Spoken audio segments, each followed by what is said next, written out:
once in the lifetime of the Prophet he overslept Fajr. It is a wisdom of Allah. If Allah had wanted to, He would never have overslept Fajr. And He overslept Fajr because it was the battle the day before and the army was tired. They went to sleep late at night. He stationed Bilal to wake them up for Fajr, and Bilal himself fell asleep, and the whole army overslept Fajr. Their excuse, by the way, was jihad the previous day. Their excuse wasn't watching a film the previous day. It was doing jihad the previous day. So if there is any excuse, then that is that excuse. The Prophet woke up and said, this is an area where shaitan so-and-so is. We will move somewhere else. And he blamed it on shaitan.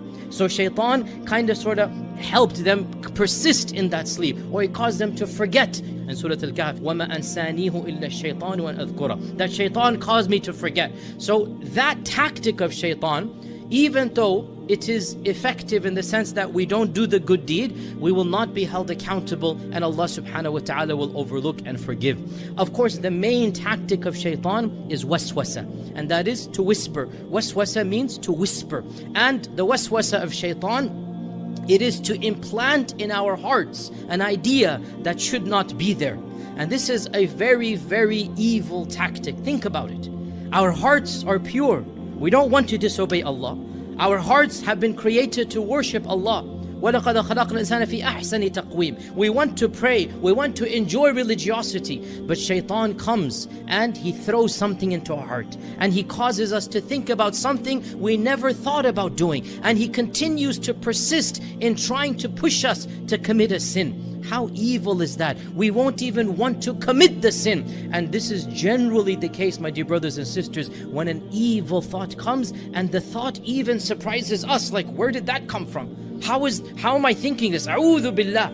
You yourself are disgusted by what you think you are thinking, but you think you are thinking it. It is not you who is thinking, it is shaitan who threw it into you. And that is why the existence of shaitan actually makes us realize that, alhamdulillah, our hearts, inshaAllah, generally they're pure. And so we blame shaitan for the bulk of our evil. Isn't this a wisdom from Allah? When Yusuf alayhi salam, what happened, and he was saved at the end. What did he say? مِن بَعْدِ أَن نَزَغَ الشَّيْطَانُ بَيْنِي وَبَيْنَ إِخْوَتِي. It was shaitan who caused my brothers to do what they did. What a beautiful wisdom. And Ibn al-Qayyim mentions this, that we blame shaitan for the evil. It's not my brother who did this. Shaitan caused him to do it. What a beautiful tactic, that you blame shaitan because he's worthy of being blamed. He is the one who did it. Then your anger is not at your Muslim brother. Your anger is not at somebody who did something. It's at shaitan who whispered them, who did the waswasa. And so because of that, your hearts can be pure towards your Muslim brothers and sisters, and you can blame shaitan. Oh, shaitan caused them to say that. Shaitan caused them to slip. Shaitan caused them to backbite. They wouldn't do it otherwise.